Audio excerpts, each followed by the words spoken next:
The top dog in racing simulators is at it again, and fans are about to get a wild ride.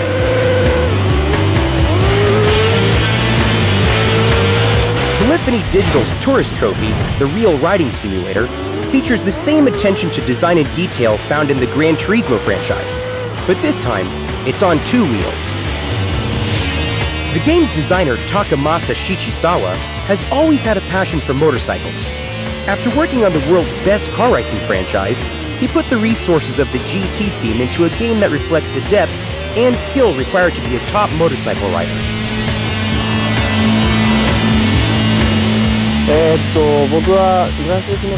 I've been at Polyphony Digital since GT2, doing opening sequences and in-game designs. The philosophy of the team there is to strive for the best, whether it's physics, or graphics, or any other element of a game. That experience has helped shape Tourist Trophy.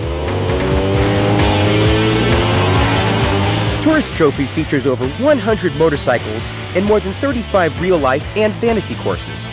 All the gear, from helmets to racing suits, is authentic and customizable. Fans of the GT franchise will recognize the international race circuits, but tackling them on a motorcycle presents an entirely different challenge. It's all about how you balance and shift your weight on the bike. Having been a pro racer himself, Nana-san knows the difference. My racing experience has helped a lot, especially in how a bike feels in racing conditions, like braking into a turn from full speed. It helps form a more realistic relationship between bike and rider within the game. But just like in Gran Turismo, it's all based on the physics within the simulation, not on how I think it should feel. Professional riders and members of the media were given the chance to take a few laps at Infineon Raceway and then try out the same track on Tourist Trophy. Highlights of the event included a matchup between Nana-san and Doug Poling, two-time World Superbike champion. They competed first on the PS2 and then on the asphalt. Apparently, Tourist Trophy, the real racing simulator, held up its end of the challenge.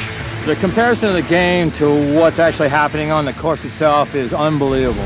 I mean, I was blown away when I first played the game this morning. It was incredible because the track looked just like the real thing. Like, I mean, actually like I was on the racetrack.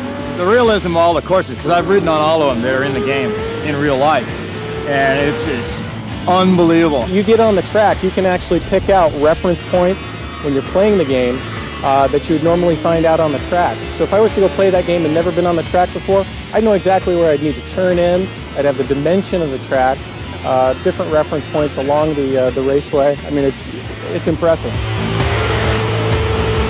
Hands down the most realistic game I've played. The track was the absolute same. Physics of the game, and when you lean forward, it increases the turning radius. I've never touched any game that's like that as far as the reality of how the motorcycle works in the game and how it is out here in real life. Capturing the essence of real life has always been top priority for Polyphony Digital.